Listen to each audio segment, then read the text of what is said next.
Hi everybody, welcome back to Living Traditions Homestead. My name is Sarah. Well, we are beginning week 3 of a month-long challenge called the Every Bit Counts Challenge, where people across the country, maybe even across the world, are preserving something every single day in the month of August. My friend Jessica from Three Rivers Homestead is the person who started this challenge. She started it last year, and I was so inspired last year by everybody that participated. I thought this year I definitely wanted to participate. Now, every day on Instagram, I'm posting a little bit of what I'm doing throughout the week, and then I'm also videoing that every day and compiling all that footage into one video at the end of that week, which is what this video is, a compilation of all that I've done in that week. We left off in the last video on day 12, and today actually is day 15. The past 2 days, Kevin and I have taken off of preserving and doing much work at all because we celebrated our 23rd wedding anniversary, and we decided that we just needed a couple days off of most everything that we do here on the homestead. We had a great time. We went elderberry picking, we did some target practice with pistols, rifles, and with a crossbow. And we really just had some good time off, but I do know that that puts the pressure back on me to get back into preserving. I feel like I need to make up for lost time here. So today I actually have a lot of things going on, not only for me to preserve today, but also to get ready for this preservation week. So let me show you some of the things that I'm working on, and then we'll do some preserving. Some of the things that I'm working on this week are things that I have done in the both previous videos and previous weeks because they're just things that happen every week and I need to get them preserved. The first thing is more chicken broth. Again, this week I pulled out a chicken to bake in the oven, and then we used that meat over the course of at least 2 meals. I saved the carcass, the bones, the skin, and put it in a crock pot with some water and seasonings. I cook it on low for 2 days and it turns into the most wonderful broth. When I do this every week, it gives me about 4 pints or 2 quarts of broth every week, and over the course of a long time period, that adds up to a lot of broth preserved. On this side of the kitchen, I have another crock pot going. I've been able to harvest about a dozen of my paste tomatoes from the garden, and so I finally have enough to do at least a really small batch of sauce. They are cooking in the crock pot, cooking down until they're a nice sauce consistency. Another thing I've been working on today is preserving some of our slicing tomatoes. I love to can slicing tomatoes as diced tomatoes. And I put them this time in quart jars.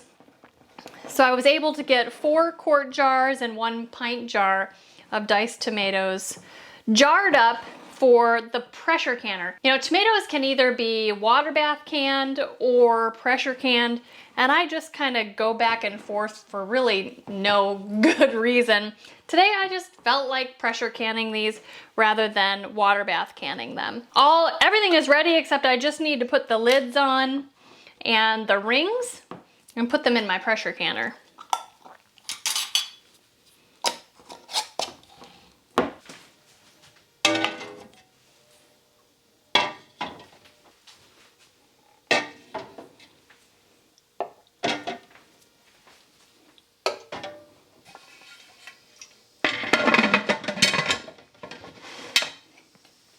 Tomatoes either in quarts or pints with raw pack, no water, or go store-bought tomato juice. You need to process this for 25 minutes, either at 10 pounds of pressure or 15 pounds of pressure, depending on your altitude. Well, it is late in the evening and this sauce has cooked all day. I've turned off the heat because I don't want it to burn, but I do want to show you guys how well it cooked down. I've decided not to can this yet. I'm gonna wait until I have another batch, and I'm just gonna add it to the next batch when I do sauce canning.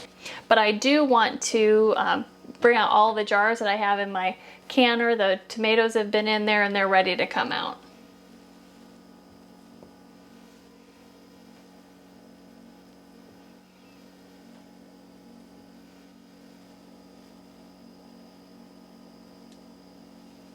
It is day 16 of the Every Bit Counts challenge, and before I get started on my project for today, there are some things in the freeze dryer that are ready to come out. I want to show you what they look like, and I need to package them up. So I have both pans of the peppers and both pans of the zucchini, and they are just so dry, they're crunchy. Let me show you up close.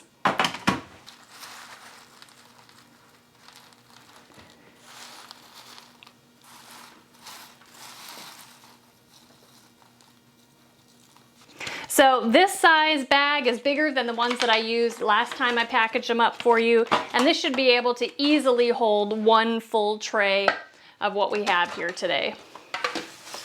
It's much easier to do this with 2 people. I have my favorite helper with me today.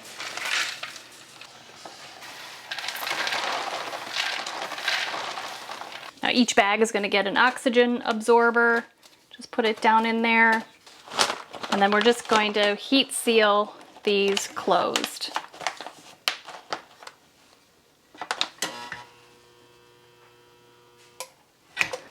Looks good. Well, my main project for today is going to be to make more dill relish. We have pretty much the last of our cucumbers. Our plants are just looking super sad, and I think we're gonna pull them pretty quickly. So I'm gonna make another batch of dill relish. I made a batch in the first video of this series and I loved it. Now the recipe that I use is from my favorite canning book, the Ball Complete Book of Home Preserving. Love it, absolute favorite. And I do have this in our Amazon shop if you want to take a look at it. I'm doing half of the recipe. So I'm going to be starting off with 4 pounds of cucumbers. Now the recipe doesn't tell you to peel the cucumbers, but I peel about half of them or a little bit more than half just because we don't really like the texture of the cucumber peels in our relish. So that's what I'm going to do. I'm just going to peel all these, well, I'm going to peel half of these cucumbers and then I'm going to put them through a food processor to chop them up into small pieces.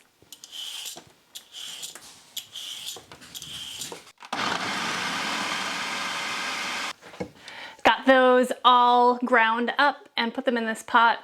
And now there are a couple more ingredients that we need to add for now. We're gonna add 2 cups of water, a 1/4 cup of canning salt or pickling salt,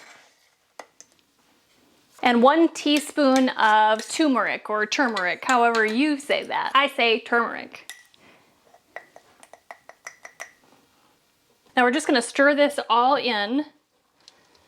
And we're gonna let this mixture sit. We're gonna cover it. We're gonna let it sit in a cool place for 2 hours. While that is sitting, I am gonna get started on something else too. Earlier today you saw that I emptied out the freeze dryer, so that is empty, which means I can fill it up again. Last week I tried doing some cherry tomatoes because we are gonna be freeze drying them and turning them into a powder so that we can add them to thicken either like tomato sauce, add them in soups, or we can actually use that powder to thicken and use as tomato paste. But when I did it last time and cut them in half, it took a long time in the freeze dryer. And I was thinking that maybe I could just cut them in quarters, but instead I'm gonna actually just blend them all up in the blender and freeze dry them as a liquid. I'm gonna get started filling that freeze dryer back up with pulverizing and just liquefying all of these cherry tomatoes.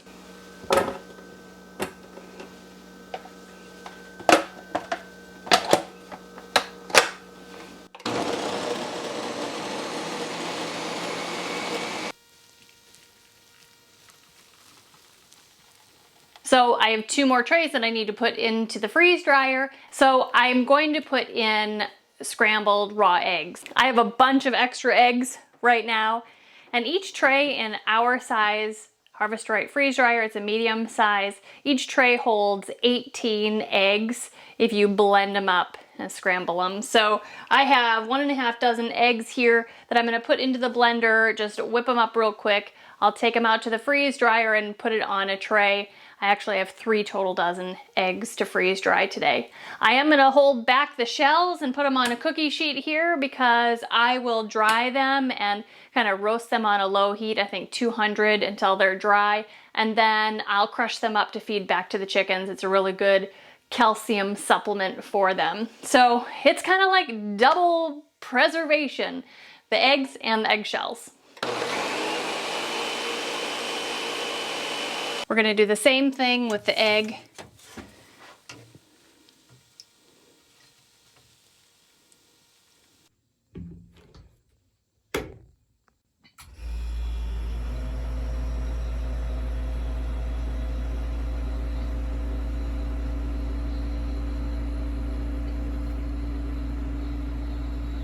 The cucumber mixture has sat long enough. So now I need to pour it through a strainer, and then I need to run cold water over it and mix it up so that we are really rinsing out all of that salt.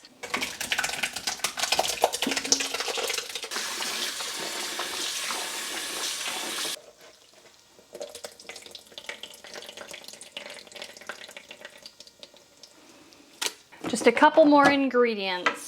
We're gonna add 1 1/4 cups of finely chopped onions, 1 tablespoon of dill seed, 1/6 cup of sugar, and 2 cups or 16 ounces of white wine vinegar. All right, we're all mixed up, and now we just need to bring this up to a boil and let it boil gently for 10 minutes.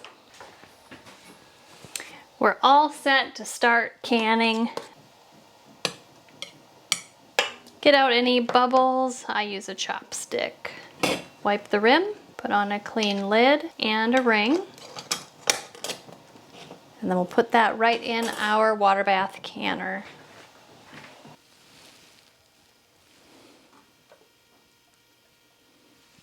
It is day 17 of the Every Bit Counts challenge. Today we've got a couple fun things to do. The first thing we're going to start off with, though, is kind of finishing up from yesterday. Yesterday we did several things, but one of them was freeze drying some eggs. And then I kept all of the eggshells and I dried them in the oven so that we can crush them up and feed them back to the chickens.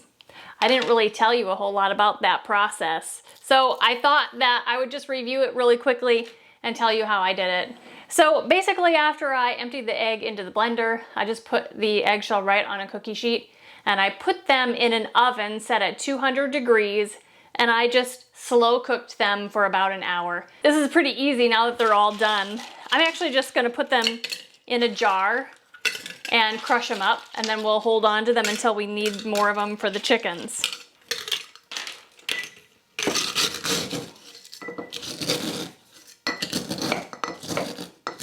Well, that made about, I don't know, a cup or a cup and a half. So I bet I could get another 3 or 5 more dozen eggshells in there. Anyway, we'll set this aside and we'll use them in the future. The next thing that I'm doing today is a little bit different type of preserving than you normally think about when you say preserving. I'm actually going to be saving some seeds from some of our most favorite veggies from the garden. These are heirloom variety veggies, and the seeds that are inside of them should produce the same type of plant with the same type of veggies the next year when you plant them. I'm gonna be saving seeds from my very favorite red roasting peppers. These are Ajvarski peppers or Avarski, depending on the part of the world you're in. I love these. I'm also gonna be doing saving seeds from my Opalka paste tomato and my Salvatierra Select paste tomato. Maybe a couple other things if I have a little bit of time. Before I get really into this and start talking about it in depth, I want to encourage you to check out this seed saving book. It's called Seed to Seed, and it is super thorough and includes like anything that you can think of that you would want to save seeds from. This is a fantastic book. You can check it out in our Amazon shop. But saving seeds is very simple. Let's get started with the peppers. Now, peppers themselves self-pollinate, so they don't need the pollen from other flowers in order to produce fruit. They have perfect flowers, which means they each have stamen and a pistil, and they can pollinate themselves. Each flower can pollinate itself. But if bees do come around and go from flower to flower, plant to plant, they can cross-pollinate. So if you want seeds that are absolutely 100% true and no cross-pollination, they need to be separated by 500 feet. Now, our pepper plants are not separated by 500 feet. So even though I'm saving these pepper seeds for our personal use, we wouldn't be selling these to somebody or planting them and selling the plants at the farmer's market because we can't guarantee that they are going to be true to the type of seed. In those situations, we'll buy new seed. But we find it important to save seeds from our vegetables regardless, just in case we're in a situation where we can't get seeds, we still have some held back. Now, I will also tell you that the characteristics in spicy or hot peppers, chili peppers or what have you, that characteristic is dominant. So if a bee goes from a jalapeno flower to your bell pepper flower, the next round of seeds may produce bell peppers that are spicy. So that's what can happen. When you're saving seeds from peppers, you want to make sure that they are in the most ripe time of their fruit production. These peppers started out green and they turn red, and that is their last most ripe color. So this red pepper is at the perfect stage to save their seeds. So I'm just gonna cut this open around the stem part and pull out the stem and the part inside that has all the seeds on it.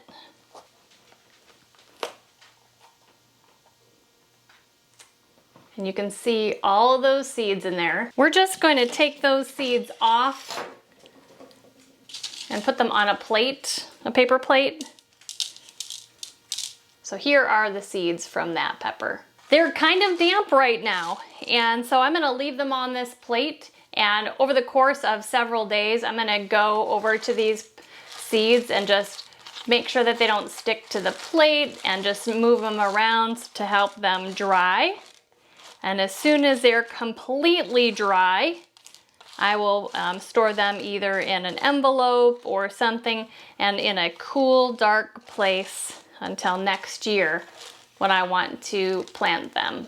Well, peppers are by far one of the easiest vegetables to save seeds from because it's really just one step. Open up the pepper, take out the seeds, and really just let them dry. Tomatoes are a little bit more tricky, so I do want to show that to you. Even though it's a little different, it's not hard by any means. It just seems a little bit weird. Most heirloom varieties also have perfect flowers where they are self-pollinating and one flower will pollinate itself. One major exception to that are the tomato varieties that are considered potato leaf varieties. The most common potato leaf variety that you'd probably know are Brandywine tomatoes. The potato leaf varieties of tomato plants will cross-pollinate much easier. So I know that both of the varieties of tomatoes that I want to save seeds from today, they are heirloom and they are not potato leaf varieties. So I'm going to save seeds from both of these. This here is my Salvatierra Select paste tomato. And what I'm going to do first is I'm going to cut it in half this way, because that exposes all of the little pockets inside of there. And we're going to pull the seeds out in their gelatinous covering and we're going to put them in a jar. So I'm going to use a spoon or the handle of a spoon to get these guys out of there. Looking inside of there, it looks like I have most of it off one side. And we're just going to do the other side here. You can see inside here that there is just a lot of liquid in here, and inside of there are also the seeds. Now, the purpose of the gelatinous covering over these tomato seeds is to prevent them from germinating inside the tomato. Well, in order for these tomato seeds to germinate, we need to get rid of the gelatinous substance on the outside. And the way you do that is to ferment this inside of here. So what we're gonna do is we're gonna add a little bit of water, about the same amount of water as is the gelatinous portion in here. We're gonna add some water in here and stir them up. And then we need air to be able to flow in and out of here, but we need to keep the bugs and the fruit flies out. So we are going to take a piece of paper towel or a napkin or a cloth or something like that. We're gonna cover it and we're gonna put a rubber band around it. Now that we have them all set in here, we need to set these in an area where we're gonna remember to check on them, but they're kind of out of the way. This is not gonna smell great in a matter of a couple of days. In fact, it's gonna smell terrible. But we need to let this set and ferment for enough days until there is a white or grayish mold that covers the entire top of the liquid. That is when the gelatin or the gelatinous substance should have come off of those seeds. The seeds will have fallen to the bottom of the jar. We can dump out the slimy stuff and rinse the seeds with water. When all that is done, just put them on a plate or in a bowl and come back to them a couple times a day, like I talked with you about the peppers, and just run your fingers through them. Separate those seeds so that they're not sticking together and so that they dry nicely.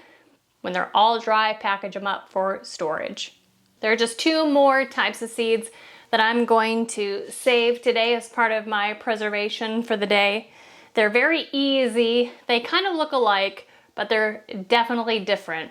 One is dill seed and the other is parsley seed. Now, dill flowers with the seed heads look very similar to parsley flowers and parsley seed heads. And you harvest their seeds exactly the same way. This is the dill flower with the seeds on it.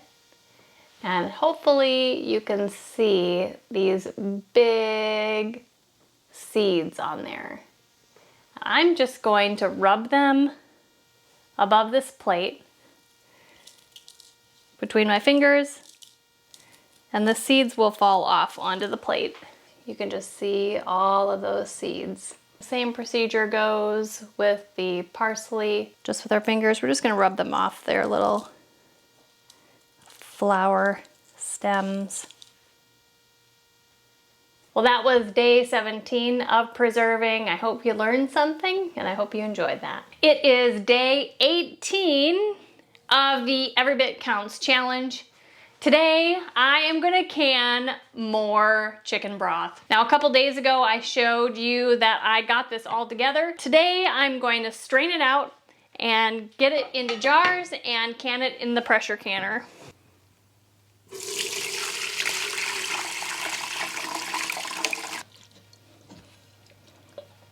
I think you can see that there is a little bit of fat that is floating on the top there. I'm actually going to try to skim some of that off before we heat this up on the stove. Before we can put this in jars, we need to put it on the stove top and bring it to a boil. I'm going to fill these up to 1 inch from the top of the jar.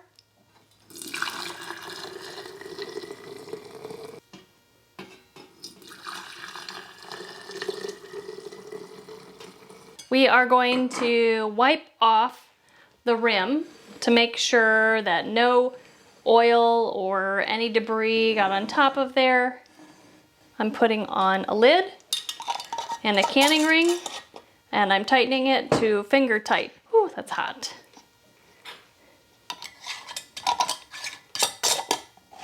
We're going to put these in our pressure canner.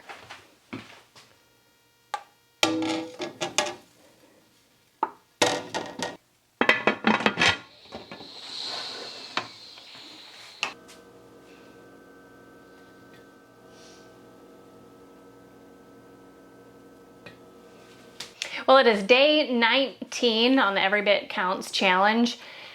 On Wednesday's video, we showed the harvest that Kevin and I did at the farm garden, the leftovers garden. And then that same night, which wasn't on video, the girls and I went out to the big garden here at the house property and we did a massive harvest. On Instagram, I showed a bunch of that stuff, but there's just produce everywhere in the house right now. So I really need to get busy processing all of that before the next big harvest comes in. Now today was busy, again, with tons of non-homesteading related things. And so it is evening time. It's actually starting to get dark. But I need to get something done, something preserved, something to just make me feel like I'm getting somewhere on this huge harvest. So the thing I'm gonna be working on today and trying to get through are all the bell peppers that we harvested. Now you can see over here next to me that I have quite a nice pile of bell peppers. These are mostly from the leftovers garden at the farm property, and I'm gonna get through these. Now, I am planning to fill up 4 of the Harvest Right trays so that these can go into the freeze dryer, but I really think that I have more peppers than can go in there. So what I'm gonna start doing now that the harvest is coming in really quickly is I'm gonna end up cutting up a bunch of things and putting them in gallon-sized freezer bags, freezing them in the freezer, obviously, and then as things are coming out of the freeze dryer, I can put them in from the freezer. We may end up having a backlog of things in the freezer waiting to go into the freeze dryer, but as long as they're in the freezer, it's fine. We can keep running the freeze dryer even after harvest season and get those things from the freezer into the freeze dryer and then into long-term storage. I did also want to show you that I just got some of these silicone tray liners from Harvest Right. I didn't even know they existed, but I went on their website and sure enough they did, because some of you have been suggesting that we get like silicone liners.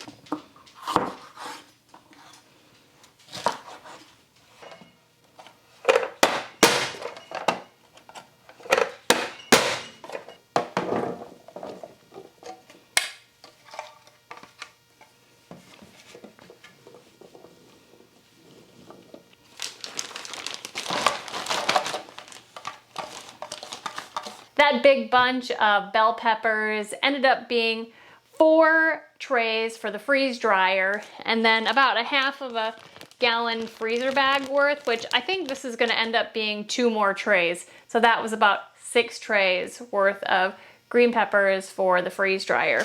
So that, you guys, is day 19 of the Every Bit Counts Challenge. Well, that is a wrap of week 3 of the Every Bit Counts Challenge. Lots of noises in the background right now. I'm sorry, Kevin's mowing and the dryer is on, but I just wanted to recap everything that we got done this week. We started off boiling down and cooking down some tomatoes for tomato sauce, but it wasn't enough to do anything with, so they're in the freezer until we do a batch of sauce actually on the next video, so stay tuned for that. But we did can 4 quarts of diced tomatoes and 1 pint of diced tomatoes. We blended up a bunch of cherry tomatoes and put 2 trays worth of cherry tomato puree in the freeze dryer and 2 trays worth of scrambled raw eggs. With the eggshells, we cooked those down and crushed them up for the chickens, and we got about 1.5 cups for them in a jar until we need more for them. We used up most of the rest of the cucumbers and made a second batch of dill relish, which we will love this winter when we have fish fries. We started saving seeds for next year. We saved seeds for my favorite red roasting pepper, Ajvarsky peppers, 2 types of paste tomatoes, also dill and parsley.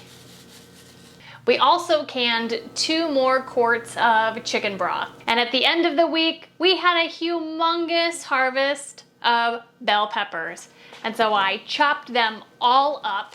I got 4 trays on standby for the freeze dryer and 2 trays worth in the freezer in a freezer bag. So as soon as I have room in the freeze dryer, they're going in there.